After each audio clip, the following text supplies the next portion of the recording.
ne comprennent pas très bien leurs dépenses médicales. Ceci crée des vulnérabilités budgétaires et à des dépenses inefficaces. Notre programme promeut l'utilisation de données afin de prendre des décisions plus efficaces dans la mobilisation de l'utilisation des ressources des systèmes de santé. Nous sommes heureux d'entendre aujourd'hui nos experts MTAPS et LHSS qui vont parler de leur expérience dans l'application de cette méthode dans plusieurs pays différents. Nous apprécions la collaboration de beaucoup de pays et de parties prenantes globales dans cette activité, dans ce travail. C'est un bien global et mondial et nous sommes très heureux de vous voir nombreux avec nous. Donc, je vous rends la parole, Chopra. Merci d'avoir donné du contexte au travail que nous réalisons. Je vais rapidement vous parler de l'agenda. Nous allons réaliser un sondage du public et ensuite nous aurons une présentation pour planter le décor, pour comprendre l'importance des données sur les dépenses pharmaceutiques et nous allons vous donner un survol de haut niveau de la méthodologie que nous avons développée ensemble. Et ensuite, nous allons entendre de 2 pays qui ont en fait appliqué cette méthodologie. Ces 2 pays sont le Vietnam et le Burkina Faso. Et nous aurons ensuite une opportunité pour les questions-réponses. Donc, posez vos questions dans le chat et nous aurons quelques minutes ensuite de parler des prochaines étapes et de l'avenir. Donc, commençons maintenant avec un sondage rapide. Vous devrez voir une fenêtre apparaître à droite de votre navigateur Internet. Nous vous posons 2 questions. Nous aimerions savoir d'où vous nous appelez et nous aimerions également savoir ce que vous ressentez est le défi principal auquel les pays sont confrontés. Donc, pour la deuxième question, si votre réponse peut être en 2 ou 3 mots, ceci serait utile pour que nous puissions les voir, pour voir ce que les gens pensent en termes de quels sont les défis dans le suivi des dépenses pharmaceutiques. Donc, je vais faire une pause.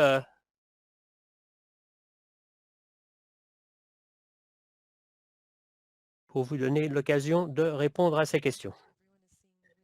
J'espère que tout le monde aura vu la fenêtre qui est allumée, qui est apparue.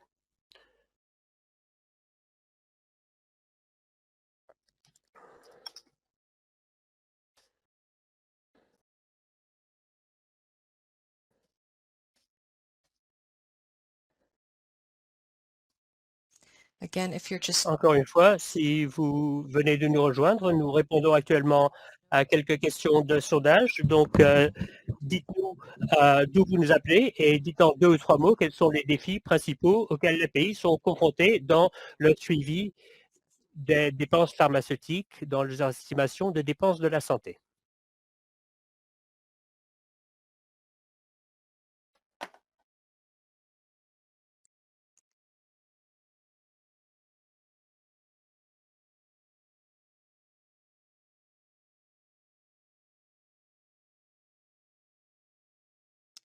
Maybe a few more seconds for everyone to think about that second question, and then we'll show the results. So please do enter your responses.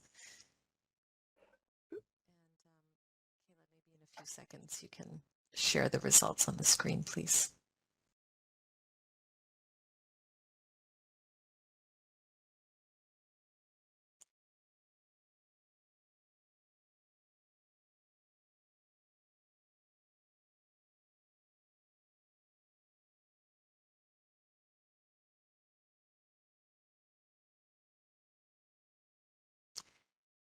Great. So this is a response to the first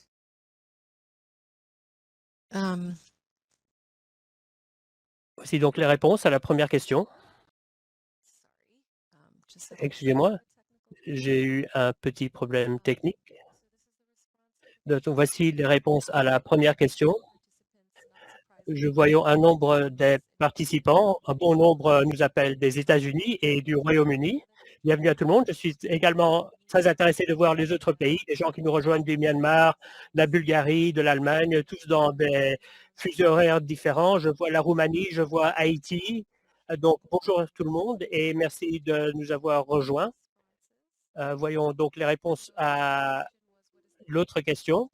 Donc, cette question, c'est quels sont les défis principaux auxquels sont confrontés les pays dans le suivi des dépenses pharmaceutiques. Donc, je vois un manque de données primaires, des contraintes dans le partage des données, un manque d'informations détaillées, pas de collecte de routine des données. Nous voyons donc un manque de bonne qualité, de données de bonne qualité sur les dépenses des ménages. Donc, ceci est vraiment très intéressant de voir toutes ces réponses auxquelles vous avez tous réfléchi en termes des défis dans le suivi des dépenses pharmaceutiques. Je pense que ceux d'entre nous qui travaillent dans ce domaine ont vu tous ces défis jusqu'à présent dans les différents pays qui essayent de suivre leurs dépenses pharmaceutiques. Donc, nous voulons partager ce que nous avons appris et notre approche que nous avons développée, qui, je l'espère, pourra traiter certains de ces défis. Merci, Kéla, d'avoir partagé cette diapositive. Passons à la suivante maintenant. Nous allons maintenant commencer avec une présentation de mon collègue Chrissy Egan, qui va nous parler de l'importance des données pharmaceutiques et nous donner un survol de la méthodologie que nous avons développée pour améliorer la justesse de ces données. Et Chrissy, bienvenue et à vous. Merci beaucoup, Shekran. Bonjour, je m'appelle Kwesi Egan. Je suis conseiller technique principal, programme donc de MTAPS et de MSH. Voilà, je m'occupe du suivi des dépenses pharmaceutiques, surtout tout ce qui est médicaments. C'est quelque chose avec lequel je suis passionné et j'ai hâte de travailler avec vous tous à propos de ce sujet. Dans les diapositives suivantes, je vais partager avec vous un aperçu de ce que nous avons fait. Alors, nous avons un exercice donc de collaboration qui a été mis en place pour pouvoir améliorer la disponibilité des données de qualité sur les dépenses pharmaceutiques, ainsi que d'accroître la capacité des parties prenantes et à utiliser ces données pour la prise de décision. Nous voulons évidemment avoir accès à cela et comment utiliser ces choses-là pour pouvoir informer nos gouvernements ainsi que les services de santé sur des préoccupations en ce qui concerne en matière de production, d'utilisation des données, etc. Donc nous voulons développer et tester les ressources que nous avions et pouvoir faire un suivi ensuite et développer une méthodologie. Nous nous sommes basés sur des estimations des comptes de la santé au Bénin, au Burkina Faso et au Vietnam. Nous voulions aussi renforcer les capacités des pays en matière de production et d'utilisation des données avec ces dépenses pharmaceutiques. Alors, donc pourquoi est-ce que cela est important ? Eh bien, c'est une très bonne question. Pourquoi nous devons nous focaliser là-dessus ? Eh bien, il y a deux raisons principales. C'est que les dépenses en produits pharmaceutiques dans les différentes juridictions de santé. Les dépenses pharmaceutiques représentent une dépense importante donc sur les dépenses qui sont liées à la santé pour les populations et les dépenses représentent entre 60 et 90% des dépenses totales de santé, donc de 20 à 40% pardon, de santé dans les pays. Ensuite, nous avons aussi des ressources humaines qui sont là. Et puis c'est important parce que dans des pays à faible revenu, ces dépenses des éléments suivis de cela, ce sont des coûts à la charge des patients. Donc, nous voulons augmenter l'accès et réduire les dépenses pour les individus, pour les personnes, et nous comprenons que ces dépenses sont liées aux dépenses individuelles, aux dépenses par pays. Alors, pendant les années, beaucoup de pays n'étaient pas ne nous ont pas donné leurs informations de façon régulière. Et par conséquent, c'est important que les données sur les dépenses pharmaceutiques sont disponibles et savoir comment analyser et utiliser ces données sont essentielles pour pouvoir voir ce qui se passe avec donc l'allocation des ressources, la mobilisation des ressources, de s'assurer qu'il y a une équité et une efficacité. Et surtout, alors que nous évoluons dans certains pays, c'est tout à fait essentiel de pouvoir prendre des décisions avec les bonnes données. Et donc, en connaissant quelles sont les dépenses pharmaceutiques vont nous aider à déterminer quelles sont les ressources qui seront allouées et pour pouvoir avoir de bons programmes de couverture de santé. Et donc, ces avantages sont tout à fait présents. Encore une fois, les pays doivent faire une évaluation de leurs dépenses pharmaceutiques et d'avoir faire une collecte de données à ce sujet, analyser ces données et nous pensons que c'est quelque chose de très important et dans cet exercice, nous allons pouvoir le faire et ça doit commencer à fonctionner correctement. Alors, donc, quelle est notre théorie du changement? Nous pensons que si nous pouvons donner des ressources inclut donc une approche de suivi avec cette collecte de données, ainsi que d'apprendre aux gens comment analyser ces données. Eh bien, cela, nous pouvons travailler avec des institutions et des services de santé pour institutionnaliser des données qui soient tout à fait cohérentes. Nous pouvons prendre des décisions qui seront basées sur des faits probants pour pouvoir permettre des prises de décision sur les allocations et sur les allocations des ressources et une augmentation des risques financiers contre les produits les dépenses pharmaceutiques, pardon. Donc, après cette présentation, nous allons partager avec vous ces différentes méthodologies qui ont été développées.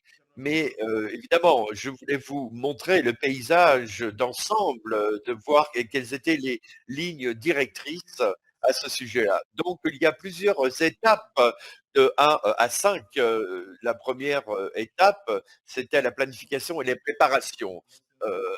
Une des leçons essentielles que nous avons appris, c'était de pouvoir faire un suivi avec les personnes qui travaillent dans tout ce qui est les produits pharmaceutiques, ainsi que l'identification des données et de pouvoir augmenter les dépenses. Une étape importante, c'était d'identifier les politiques qui ont été mises en place. Quelles sont les préoccupations politiques de comment nous pouvons nous occuper de ces systèmes en eux-mêmes? Et nous avons donc ces données de dépenses pharmaceutiques, eh bien, nous voulions demander au le preneur de décision de pouvoir observer et considérer ces données pour savoir que les bonnes ressources sont allouées aux bonnes personnes et vous avez les données dont vous avez besoin. La prochaine étape, c'est de pouvoir identifier les sources des données. Nous avons recommandé de pouvoir le faire avec donc un tableau financier en ce qui concerne les dépenses pharmaceutiques. Et la deuxième chose, c'est de pouvoir comprendre comment la chaîne donc d'approvisionnement fonctionne pour ces médicaments et comment elles sont distribuées, que ce soit d'une façon locale ou comment elles sont ensuite distribuées à la population. Et nous voulions identifier où étaient ces sources donc de médicaments et de quel pays ils venaient. Dans la prochaine diapositive, nous voulions vous présenter au Bénin, au Vietnam et au Burkina Faso comment nous avons pu faire cela. La prochaine étape, c'était de pouvoir analyser et présenter ces données. Au Bénin, par exemple, nous avons des millions de données qui nous permettent de pouvoir comprendre les différentes comparaisons et donc le mettant en prenant ces données de dépenses pharmaceutiques avec les dimensions du SHA 2020-11 et puis ensuite analyser et présenter les données aux preneurs de décision. Donc voici, c'est un résumé pour vous montrer de quoi nous parlons et ce que nous faisons ici au Bénin. Voilà, je vais laisser la parole maintenant à mon collègue suivant. Merci beaucoup, Gracie, pour nous expliquer l'importance de ces données pour les pays et leur parcours dans ce domaine. Donc, Kwesi nous a donné un paysage d'ensemble rapide de comment nous avons développé la précision des estimations de dépenses pharmaceutiques. Et plutôt que de passer dans la plus de détails quant à la méthodologie, nous voulions partager avec vous l'expérience de 2 pays qui ont utilisé cette méthodologie dans leur estimation de dépenses pharmaceutiques. Nous allons maintenant passer la parole à mon collègue du Vietnam, Monsieur Han Q Q, qui va nous parler maintenant des sources de données et quelles sont les données qui sont ressorties de cette méthodologie au Vietnam. Han, eh bien, bonjour et je vous laisse la parole. Oui, bonjour, je m'appelle Han, je suis spécialiste technique pour les comptes de santé au Vietnam. Et donc, nous avons continué sur ce projet pilote. Donc, aujourd'hui, je suis très heureux d'être avec vous et vous montrer quels sont les résultats de ce qui s'est passé au Vietnam. Prochaine diapo.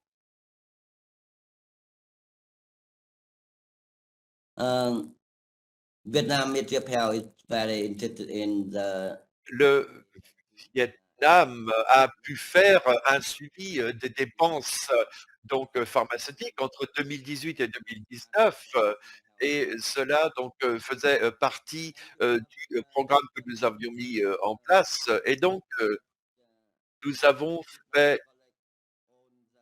nous avons fait une collecte de données pour les dépenses pharmaceutiques. Les dépenses principales des dépenses pharmaceutiques viennent donc du système de sécurité sociale du Vietnam. Nous avons nous avons séparé les différents types de médicaments dans 23 catégories.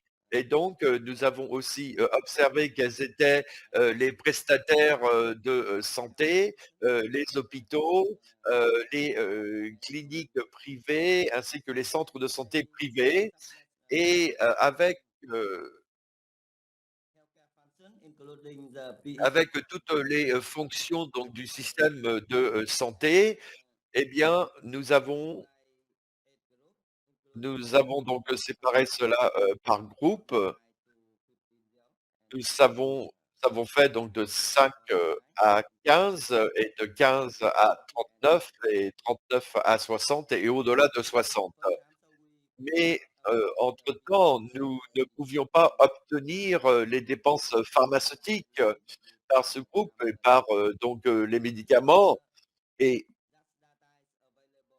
les dernières données qui nous étaient disponibles, nous étaient là. Donc la deuxième chose, c'était de pouvoir donc avoir ce programme, un programme de cible nationale pour les dépenses pharmaceutiques et ces données ont été mises sous lentille pour pouvoir voir quelles étaient les dépenses. Nous ne pouvions pas faire une collecte de données pour and the third sort of the data is come from Vietnam. et toutes ces données sont arrivées de la part des différentes foyers et nous avons, fait, sondage tous les 2 ans. Donc en demandant aux différents foyers, vietnamiens quelles étaient leurs, dépenses, donc leurs dépenses pharmaceutiques. Mais tout cela, c'était donc, des, chiffres qui avaient été ajoutés les uns, avec les autres. Et puis il nous manquait, des certaines données, surtout les dépenses pharmaceutiques au niveau des organisations caritatives, des, organisations et puis les personnes, qui ne voulaient pas, nécessairement répondre à ce, sondage.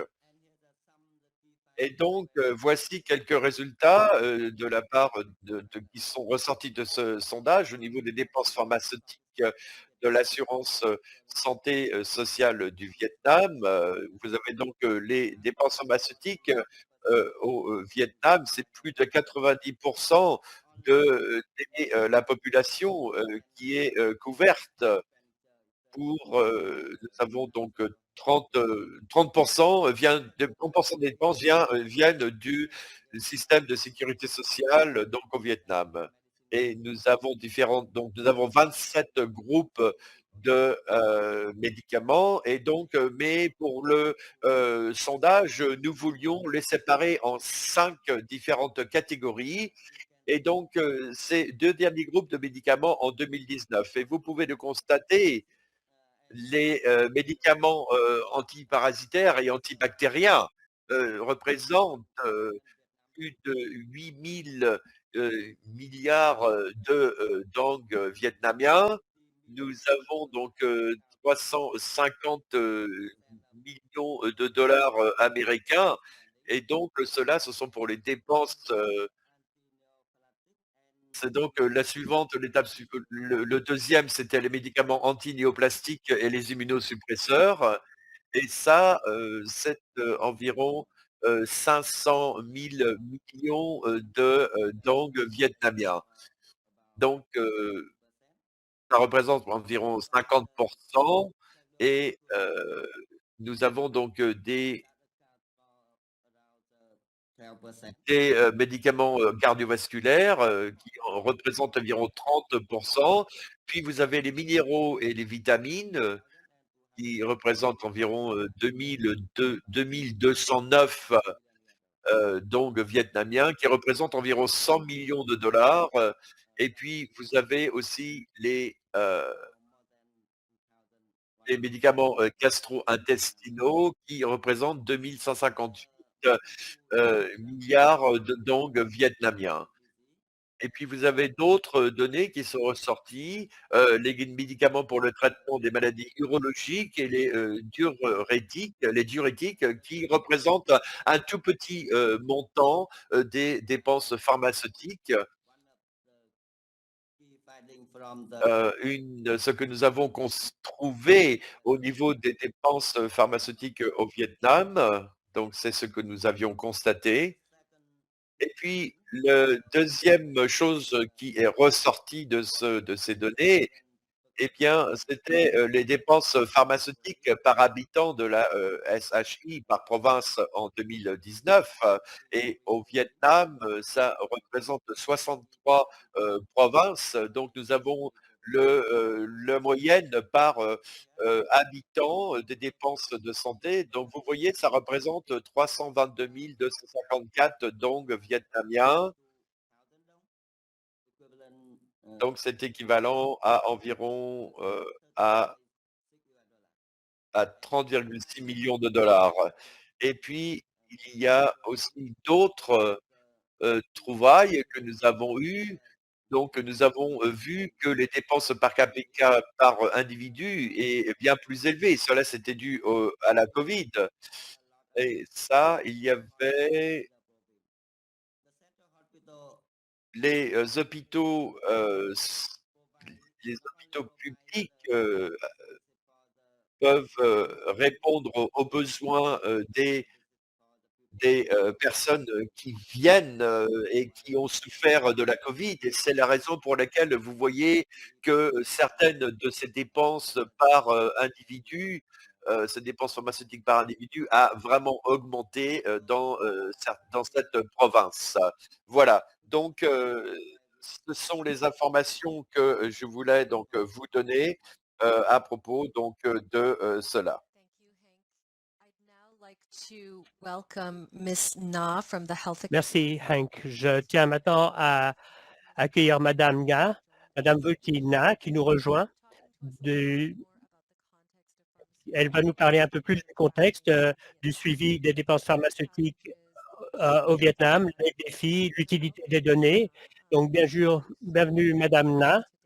Merci de nous rejoindre aujourd'hui et j'aimerais commencer par vous demandant, en vous posant la première question, comment pensez-vous que les dépenses, les données sur les dépenses pharmaceutiques peuvent-elles être utiles pour les décideurs politiques au Vietnam?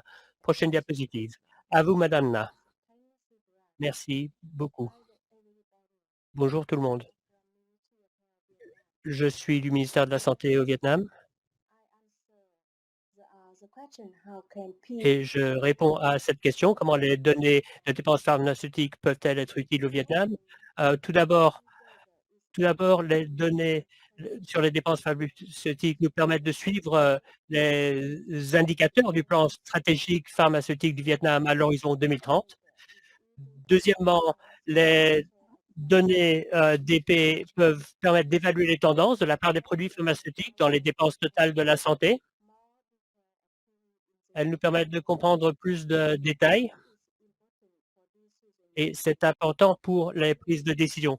Et finalement, cela nous permet également d'examiner l'efficacité en évaluant les dépenses par groupe de médicaments. Thank you, Ms. Merci, Madame Na.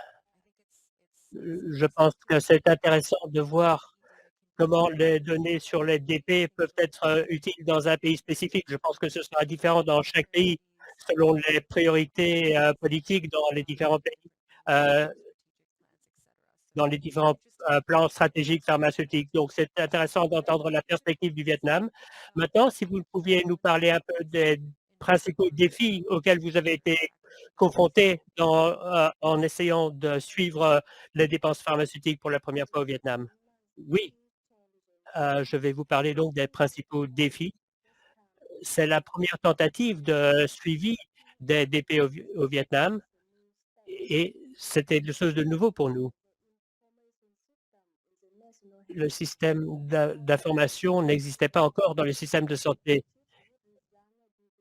Et donc, il était difficile d'obtenir des données sur les dépenses pharmaceutiques. Par exemple, le ministère de la Santé ne connaissait pas les besoins en matière de données.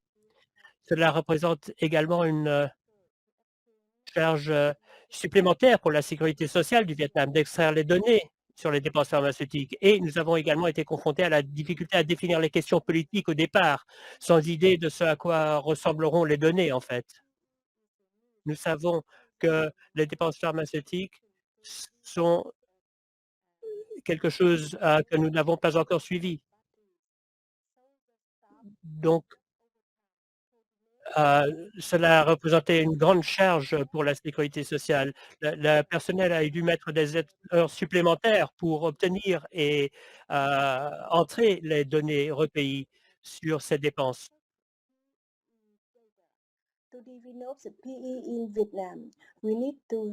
Nous avons dû commencer à partir de zéro avec la collecte des données et apprendre aux gens comment collecter les données. Et si ces données n'étaient pas disponibles, comment trouver, aller chercher ces données. Et donc, nous avons également eu ces difficultés dont je vous ai parlé à définir les questions politiques au départ, parce que nous n'avions aucune idée de ce à quoi ressembleraient les données ou comment nous collecterions les données dès le départ. Et les données que nous avions auparavant n'étaient pas adéquates. Je veux également vous parler des plans pour les dépenses pharmaceutiques à l'avenir au Vietnam. Prochaine diapositive, s'il vous plaît.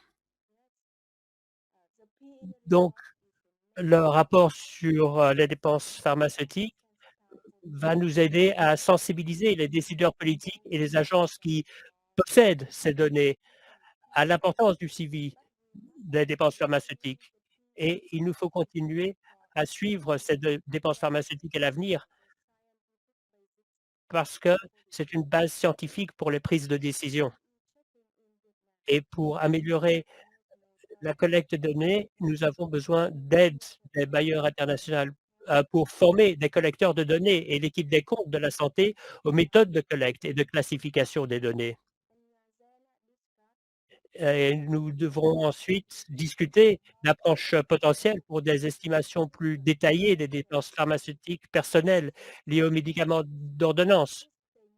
Nous devons surtout discuter de la base de données existante pour les ventes de produits pharmaceutiques du secteur privé. Nous allons également discuter des options pour obtenir des données détaillées sur les dépenses pharmaceutiques de la sécurité sociale du Vietnam.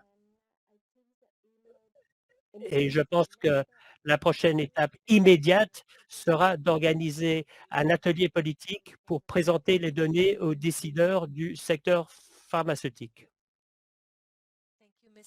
Merci, Madame Na, d'avoir partagé avec nous cette expérience du Vietnam. Je pense qu'un point intéressant qui est ressorti du travail avec le Vietnam est lié au dernier point sur votre diapositive. Lorsque nous avons commencé cet exercice au Vietnam, traditionnellement, dans les comptes de la santé, nous essayons de comprendre les priorités politiques pour nous assurer que les données que nous collectons informent les questions politiques importantes pour le pays. Et au Vietnam, c'était un peu difficile de faire ceci parce que personne n'avait jamais vu des données sur les dépenses pharmaceutiques et ne savait pas à quoi cela ressemblerait. Donc maintenant, nous allons avoir cet atelier politique maintenant que nous avons ces données sur le Vietnam afin de discuter de ce qui est intéressant qui ressort des données et comment ceci peut informer les questions politiques et si nous avons besoin des différents types de données. Donc, merci encore, Madame Na et Hank, pour avoir partagé vos expériences au Vietnam. Prochaine diapositive, s'il vous plaît. Nous allons maintenant passer à une autre expérience de pays, du Burkina Faso. Juste un rappel de sélectionner en utilisant le MapMonde en bas de votre écran, votre langue préférée, parce que notre présentateur va parler, notre intervenant va parler en français. Donc, vous devez choisir l'anglais si vous voulez écouter l'interprétation en anglais et choisissez le français si vous voulez l'écouter en français. Donc, prochaine diapositive, s'il vous plaît. J'accueille maintenant M. Simon Nassa du ministère de la Santé au Burkina Faso qui va partager avec nous certaines des expériences au Burkina. Bienvenue, M. Nassa, à vous.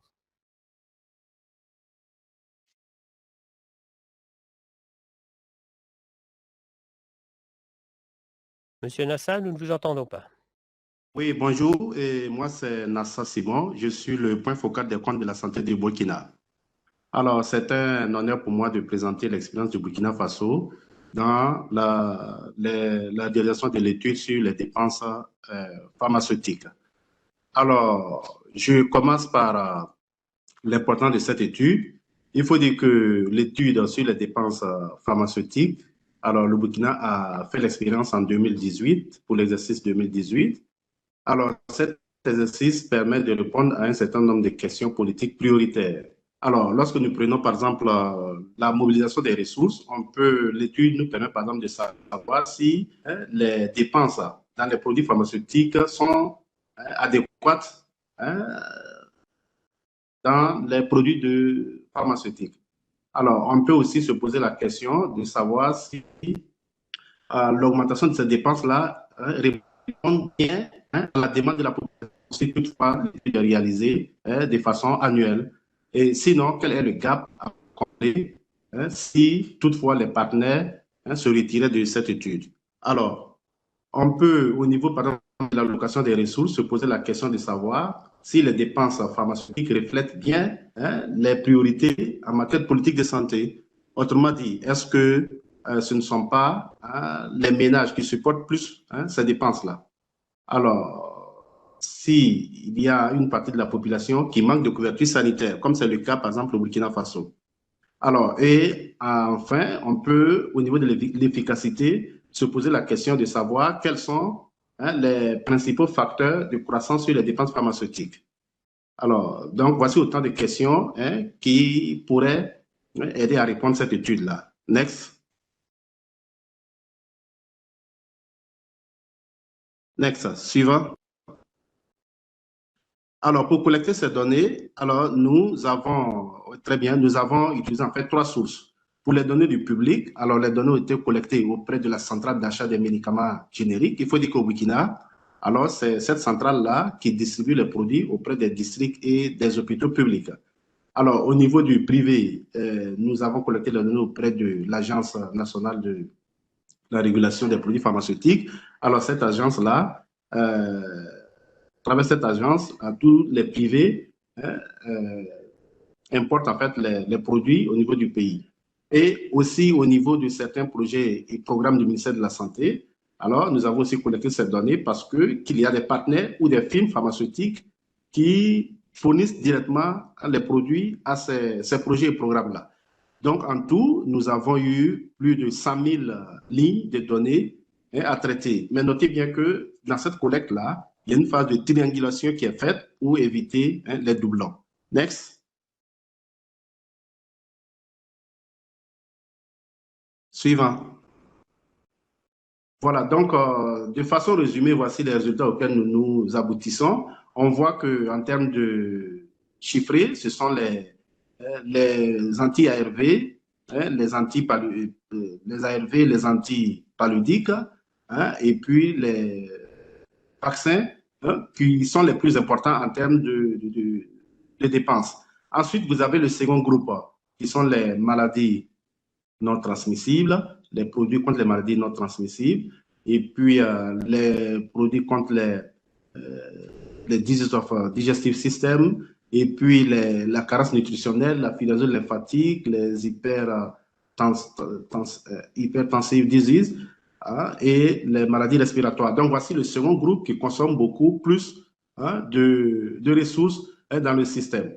Alors, mais ce système, on a besoin davantage de renforcer la qualité pour pouvoir distribuer certaines molécules ou certains produits que nous n'avons pas pu distribuer. Ce qui explique que les autres est plus élevé pour l'instant. Next. Suivant. Voilà, donc en termes de sources de données, alors on voit que ce sont les ménages qui consomment beaucoup plus de ressources. Alors, avec une part de plus de 60%. Ensuite, vous avez les partenaires qui viennent en seconde position avec une part de 35%. Donc, le gouvernement dépense très peu dans les produits pharmaceutiques. Lorsque vous prenez les partenaires, on voit les principaux partenaires qui se dégagent. C'est le Fonds mondial, Gavi, et puis l'USAID, qui sont les principaux partenaires, en termes de dépenses de la santé. Next. Voilà, donc tous les produits peuvent être, les intrants peuvent être regroupés par maladie. Donc là, c'est un exemple. Alors pour le palu, vous avez la liste de tous les intrants, tous les produits qu'on a utilisés et puis les montants. Donc c'est pour montrer que l'étude est vraiment exhaustive. Là, nous n'avons pas pu montrer tous les résultats, mais vous avez dans la suite de l'étude la distribution des résultats suivant les régions et puis par habitant. Alors donc voici, en termes de leçons, il faut dire que alors, ces produits-là, les dépenses-là vont permettre vraiment de pouvoir réussir l'étude. Il faut un engagement de l'État au plus haut niveau. Essentiellement, même, il faut que le ministre soit impliqué. Il faut aussi que toutes les parties prenantes soient informées, notamment les grossistes, la centrale d'achat. Et puis, il faut faire la triangulation. Bon, c'est vrai que si tout le monde est impliqué, on a une masse de données à collecter, mais ça va prendre moins de temps. Alors, donc, voici de façon résumée ce qu'on peut dire sur l'expérience du Burkina Faso. Je vous remercie.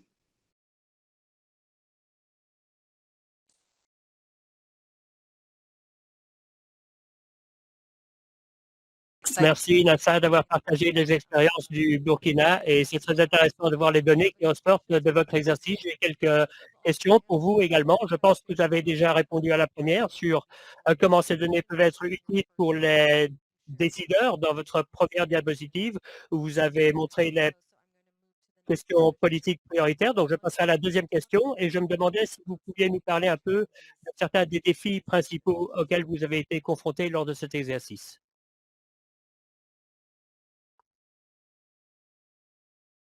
Donc, Monsieur Nassa, si vous pouviez nous parler des défis clés auxquels vous avez été confrontés. Oui, merci bien. Alors, le premier défi, c'est vraiment les difficultés de collecte. Alors, initialement, toutes les parties prenantes, c'est-à-dire les pharmaciens, la centrale d'achat, l'agence, ces structures-là n'ont pas été informées d'avance. Alors, donc ça a été un défi. Il a fallu remonter au haut niveau pour informer le top management du ministère pour pouvoir accéder à ces structures-là. Donc, je pense que c'est vraiment le défi principal. Hein. Lorsque tout le monde est impliqué du début, surtout si les pharmaciens sont impliqués, moi, je pense qu'avec l'implication des premiers responsables du ministère, je pense que ça peut faciliter la collecte des données. C'est vrai que pour le traitement, on a beaucoup de lignes qu'on traite, mais bon, avec le temps, on peut pouvoir trouver une méthode pour faciliter cette collecte-là. Merci.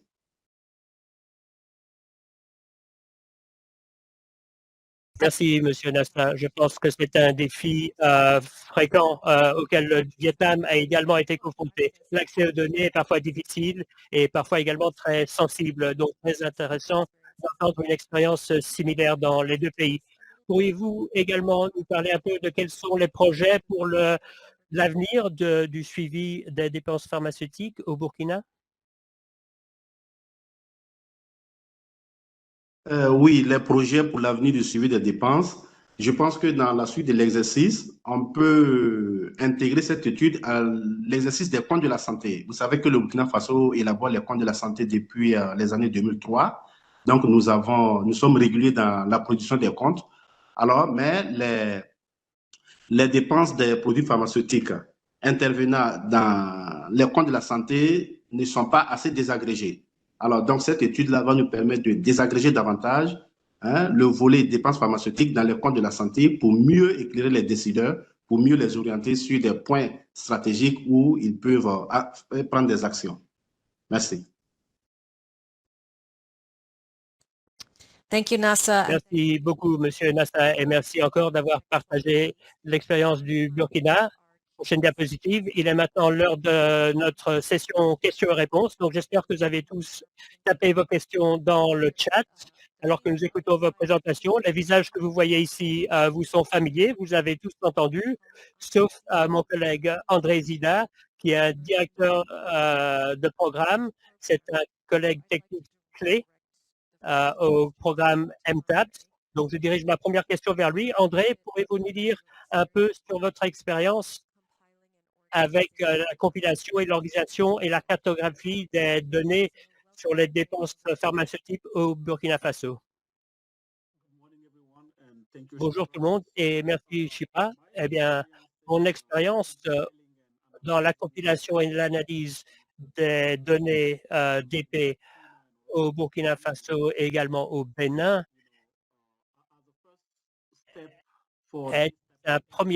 c'était un premier pas dans ce type d'exercice.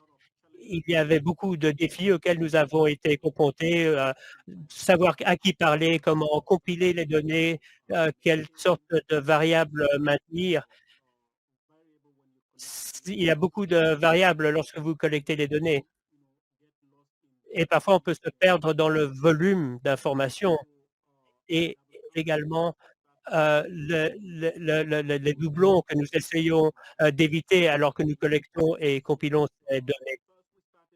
D'abord, nous avons commencé par nous assurer que nous suivions toutes les sources de données tout d'abord pour comprendre le flux d'où ces données venaient et où elles allaient, et où les médicaments allaient également, afin que nous puissions les suivre pour éviter les doublons. Alors, lorsque nous avons compilé les données, la première idée, c'était d'utiliser l'outil de production de la santé, de décompte de la santé, mais cela ne nous permettait pas de réaliser l'analyse de la manière dont nous voulions. Donc, nous avons décidé de commencer avec une première expérience par l'utilisation de la méthodologie de la cartographie de toutes les données, en cartographiant les données en utilisant Excel. Ça, c'était notre première expérience et la cartographie des données a été un peu, dirais-je, difficile à cause des composantes des différentes maladies. Comment nous pouvions, parce qu'on ne comprenait pas forcément comment lier chaque médicament à une catégorie de maladie. Et donc, c'était difficile au début. Merci André. Je pense qu'il est utile pour les autres pays qui réfléchissent à ceci d'entendre les expériences avec le grand volume de données et comment vous avez géré ces situations. Je sais que ça a représenté un défi, mais vous avez quand même obtenu des résultats très intéressants. Donc, merci d'avoir partagé votre expérience au Burkina Faso. J'aimerais maintenant poser une question à Monsieur Nassa du Burkina. Un des membres du public nous demande, est-ce que vous recommanderiez la production annuelle de données sur les dépenses pharmaceutiques, que vous suggérez que les pays fassent ça chaque fois qu'ils font leur compte de la santé? Et si oui, pourquoi vous pensez que ceci devrait être fait de manière régulière? À vous, Monsieur Nassa.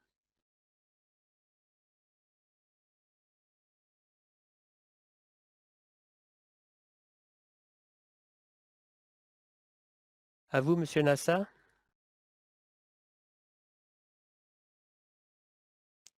Nasa, I'm not. Monsieur Nassa, nous ne savons pas si vous avez entendu la question, donc je la poserai à un autre panéliste et vous pouvez rajouter ce que vous avez à dire si vous le voulez. Je poserai également la question à Monsieur Henk au Vietnam. Pouvez-vous nous dire que pensez-vous de faire un suivi des dépenses données sur les dépenses pharmaceutiques annuellement? Et pourquoi pensez-vous que ceci est intéressant ou important? Thank you for the Merci pour cette question. Je pense que avec les données actuelles que nous avons actuellement au Vietnam, il serait difficile de réaliser un suivi annuel. Si nous avions des données plus détaillées par médicament, sur les dépenses par médicament ou par groupe de maladies, cela prendrait beaucoup de temps. Cela demanderait beaucoup de ressources. Donc, si nous classifions cela par les groupes de ICD-10, peut-être que nous pourrions faire ceci peut-être tous les 3 ou 4 ans pour réaliser ce suivi. Et nous allons peut-être essayer de collecter ces données tous les 2 ou 3 ans à l'avenir, si possible. Merci, Hank. Juste pour ajouter que certains pays qui commencent le suivi des dépenses pharmaceutiques aimeraient commencer à petite échelle avec une seule pièce des données. Par exemple, au Vietnam, c'était les données sur l'assurance des soins de santé sociale. André a également parlé de cartographier les médicaments avec les classifications thérapeutiques qui aident à cartographier vers les types de maladies. Et ceci demande beaucoup de temps, mais une fois que c'est fait la première fois, cela demande beaucoup moins de temps à l'avenir, puisqu'on peut lier les maladies et les classifications thérapeutiques à partir de là. Merci Hank pour votre réponse. Je pense que nous avons malheureusement le temps pour une seule question très rapide. J'aimerais la diriger Kwesi de MTAPS. Kwesi, pourriez-vous nous parler en 1 minute des défis spécifiques dans le suivi des dépenses pharmaceutiques en termes d'obtention des données du secteur pharmaceutique? Donc, répondez très rapidement si vous le pouvez. Oui, les exemples que nous avons eus du Vietnam et du Burkina, c'est important d'avoir la bonne équipe pour cartographier où sont les données, où on peut trouver les données. Par exemple, travailler avec les autorités qui peuvent nous montrer où approcher les agences de réglementation et où accéder aux différentes données. Et également pour pouvoir valider ces données au niveau des établissements médicaux où sont la consommation. Ça, c'est un défi important qu'il faut confronter dès le début. Merci, Kwesi, pour cette réponse très rapide. Je pense que c'est assez nouveau pour les pays de collecter cette quantité importante de données pharmaceutiques. Et donc, c'est intéressant d'entendre les défis et les conseils que nous avons appris de notre travail au Vietnam et au Burkina Faso. Nous allons maintenant arrêter la session questions et réponses. Je suis désolé que nous n'avons pas pu répondre à toutes vos questions, mais si vous continuez à les poser dans le chat, certains de nos panélistes Je sais qu'André allait y répondre dans le chat, donc vous pourrez peut-être obtenir des réponses dans le chat. Sinon, venez vers nous avec vos questions et nous serons heureux de communiquer avec vous et partager des informations avec vous. Prochaine diapositive. Donc, je vais maintenant changer de vitesse et très rapidement, pour clore ces discussions, parler des prochaines étapes pour les pays qui s'intéressent au suivi des dépenses pharmaceutiques. Nos projets ensemble ont développé une ressource pour orienter les pays sur la manière d'incorporer des données détaillées sur les dépenses pharmaceutiques dans leur situation des fonds de la santé. Et cette ressource est en cours de finalisation cette semaine et nous allons le mettre sur notre site web en début d'année prochaine. Donc, comme je vous l'ai dit précédemment, nous collaborons avec l'OMS dans cette activité et cette ressource spécifique que nous développons sera utilisée par l'OMS pour informer l'orientation mondiale sur le suivi des dépenses médicales. Donc, prochaine diapositive, merci Kella. Alors, en termes de certains conseils pour les pays qui s'intéressent à suivre les dépenses pharmaceutiques, j'espère que vous avez obtenu certaines idées des différents pays qui ont présenté aujourd'hui. Je pense qu'il est clair de ce que nous avons entendu qu'il nous faut de l'expérience pharmaceutique pour soutenir l'équipe des comptes de la santé, par exemple pour identifier les sources de données, pour cartographier et collecter les données. Il est également important de tenir compte du temps et des ressources nécessaires à l'obtention des données requises. Par exemple, au Burkina, on a pu voir qu'il y avait un grand volume de données qui ont été collectées et ça a pris beaucoup de temps de collecter et d'organiser et de cartographier ces données. Également, il faut déterminer quel niveau de détail vaut le temps et l'effort nécessaire. La partie qui prend le plus longtemps est celle de cartographier avec la classification des maladies. Alors, certains pays voudront peut-être se demander s'il est nécessaire de ventiler l'état pathologique ou la source et le programme et les dépenses pharmaceutiques globales seront-elles suffisantes. Également, comme Kwesi l'a dit vers la fin, et nous avons entendu des intervenants le dire, il est important de tenir compte des obstacles à l'accès aux données sensibles et planifier en conséquence. Les dépenses sur les produits pharmaceutiques sont un sujet assez sensible. Il est donc important de comprendre l'économie politique des différents acteurs dans le système pharmaceutique et de réfléchir à comment pouvoir travailler avec eux afin de vraiment accéder aux données dont vous avez besoin pour suivre les dépenses pharmaceutiques. Et puis le point final que je pense que sur lequel nous insistons toujours, c'est de prendre en compte dès le début les questions politiques clés avec les décideurs pharmaceutiques. Vous nous assurez que les données que vous collectons répondent vraiment à ces questions politiques et ne sont pas juste des données produites juste pour produire des données. Prochaine diapositive. Donc, sur cette diapositive a juste un rappel de certaines des questions politiques.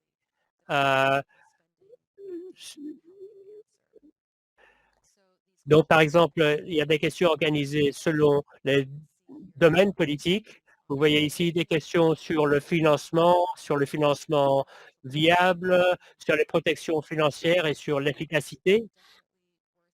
Et donc, il vaut la peine de réfléchir à laquelle de ces questions politiques les données pharmaceutiques peuvent aider à répondre dans votre propre pays. Donc, quelques annonces très rapides. Prochaine diapositive.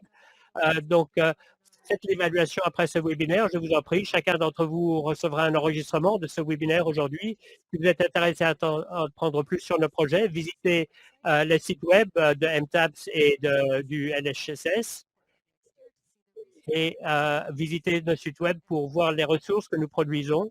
Et je tiens finalement à vous remercier tous de nous avoir rejoints aujourd'hui. Je suis heureuse d'avoir eu l'opportunité de partager ce travail passionnant avec vous tous. J'aimerais remercier tous nos intervenants aujourd'hui. J'aimerais remercier Scott Stewart et Lisa Luderman du USAID. J'aimerais remercier l'OMS ainsi que nos collègues aux médicaments essentiels à l'OMS, ma collègue Heather Cogswell pour avoir développé ce webinaire, également à Kella Thompson pour son appui technique. Et merci encore une fois à vous tous de nous avoir rejoints. J'espère que vous avez trouvé ceci utile et intéressant et j'espère que vous serez tous une bonne fin de journée ou soirée selon où vous êtes. Merci et au revoir.